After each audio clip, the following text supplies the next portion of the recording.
And we are live, slightly late, the darn tech problems. But we are here today with author J.A. Duxbury, who's coming to us from Western Australia at a very early time tomorrow. Yep.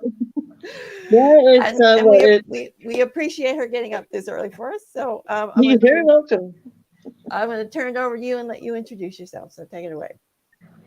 Hi, I actually go by the name of Jules. I live in Western Australia in Perth. We're currently experiencing very hot weather at the moment, and we've got 3 cats.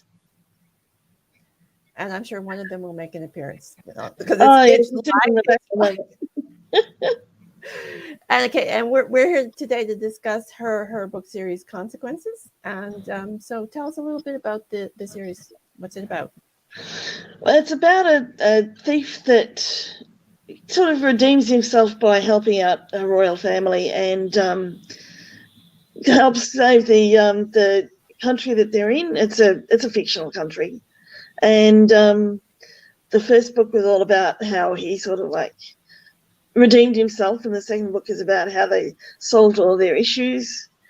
And I quite like it, but that's me. I'm the writer. Yeah, well, I like a good thief story too. So tell us a little bit about the main character. What's he like? Well, in the first book, his name is Marek Yanosik.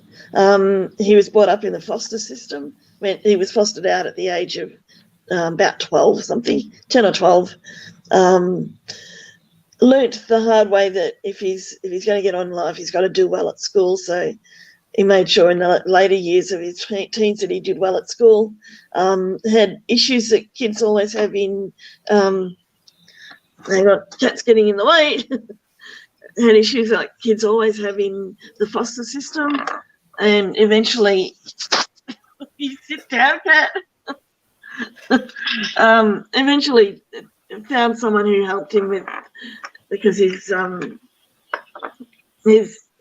skills at breaking and entering and things like that were pretty good. So found someone who'd train him and went on to become the country's best burglar. Got involved in the royal family through a dare, which ended up being a what do you call it? A trap, and trapped him into working for the royal family, which he actually ended up being his calling, and how he came to. He ends up being the chief advisor. Okay, what's he advising the royal family about? By the time he becomes that, they've been through a lot of problems, and I can't give too much away, but he basically helps run the country in the finish at the end of book 2. Okay, so what inspired the series? I mean, were you a fan of the old movies like To Catch a Thief, or is it? No, it was actually a dream. Interesting. Yeah, I dream a lot, and some of those dreams end up as stories. Okay, so tell us a little bit about the world that the thief is in. I mean, you said it's a fictional country, but is it sort of like our world, like European society, or is it just? Yeah, I based it on a little underwater shelf that's just off North Africa, and I sort of built it into a little country, and they run off the European type of civilization.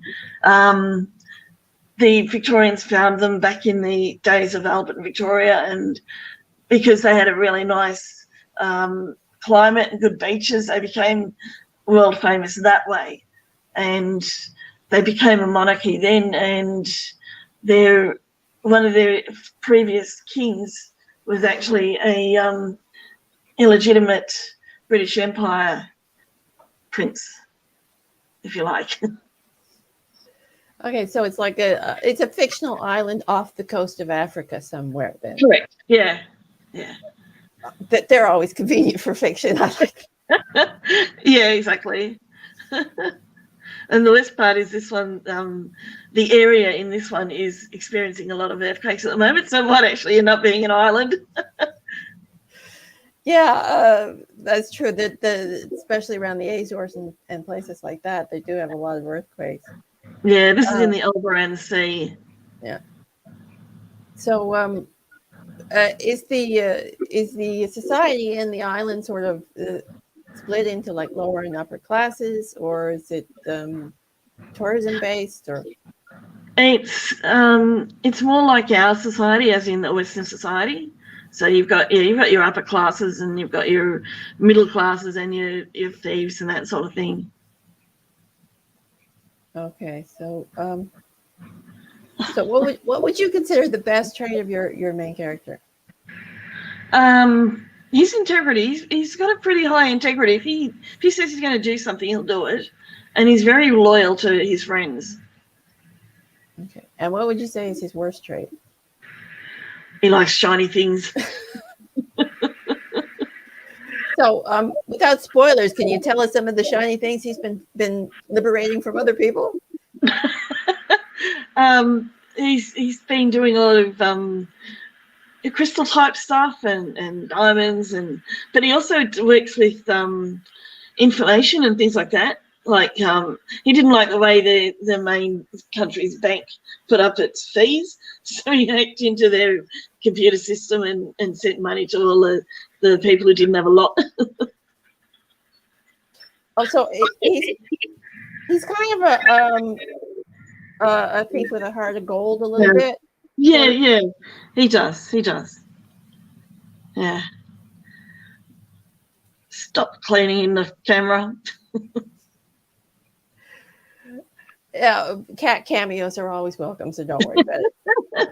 Okay, so what was the hardest scene for you to write, or type of scene for you to write in the series?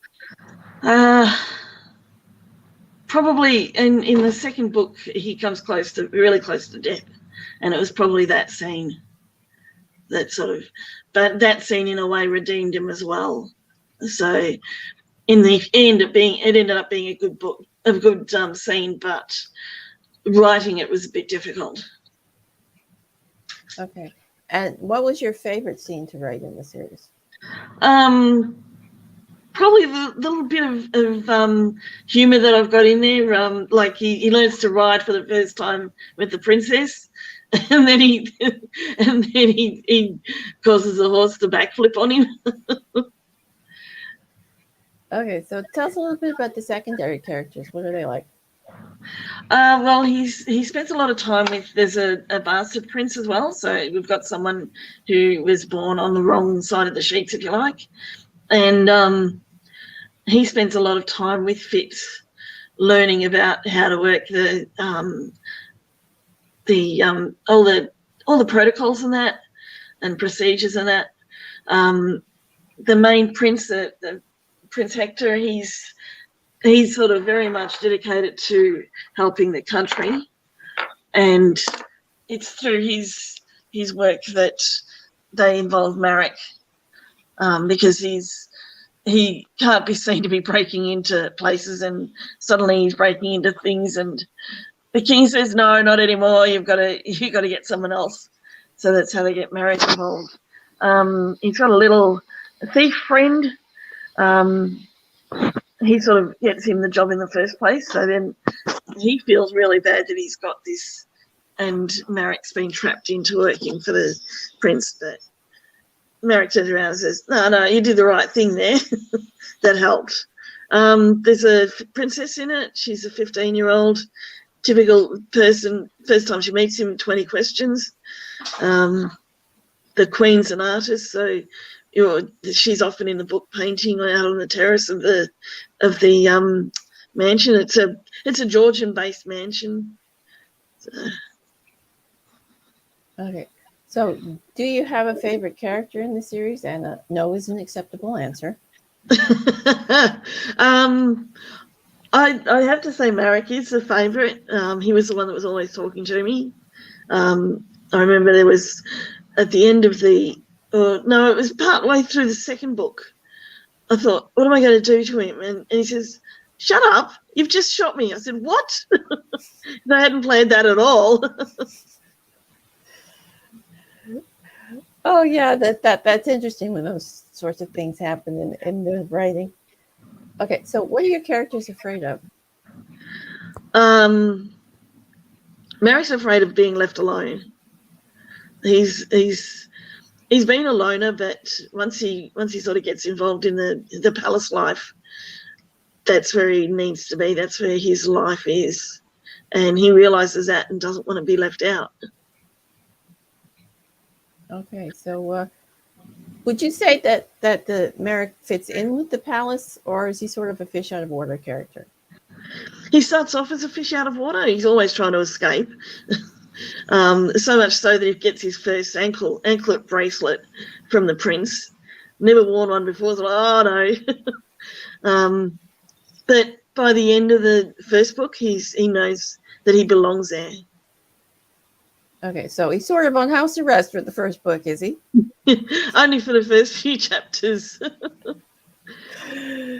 Okay, so you write, and this is a thriller, sort of an espionage sort of series. It is.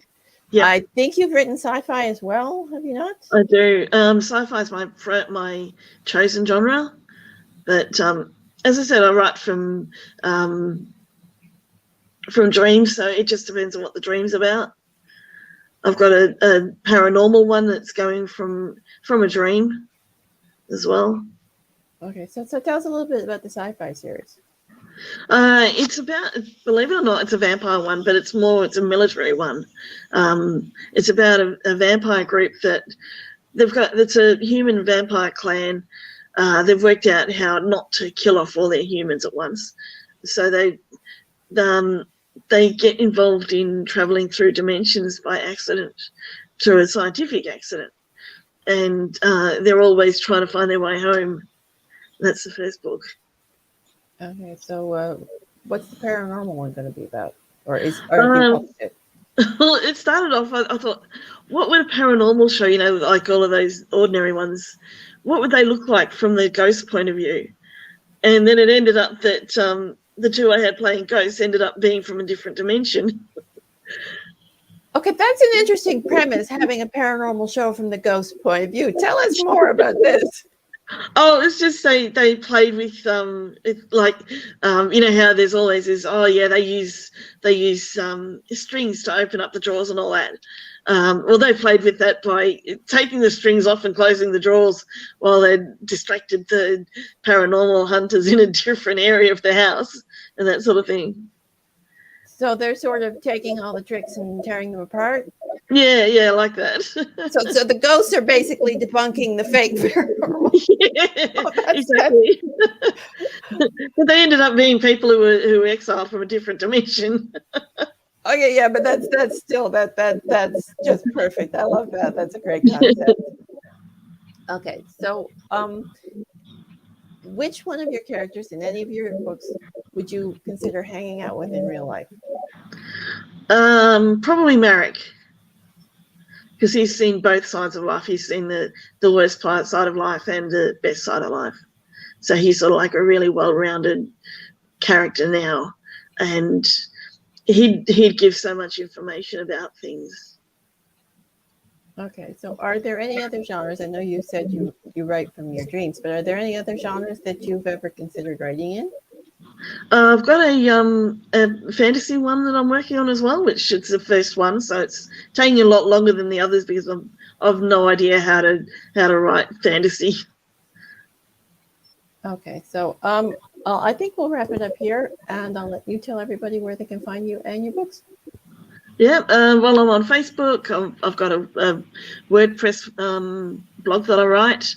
I'm on LinkedIn, Twitter, Instagram, although I'm not on there very often, but there is a link there. And my books you can find on Amazon. Okay. And the publisher is called the Squill Press.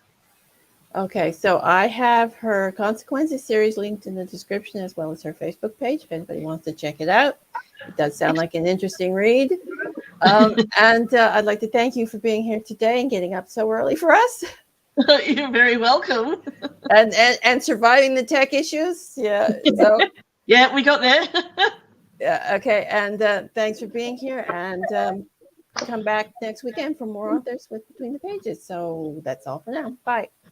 Thank you. Bye.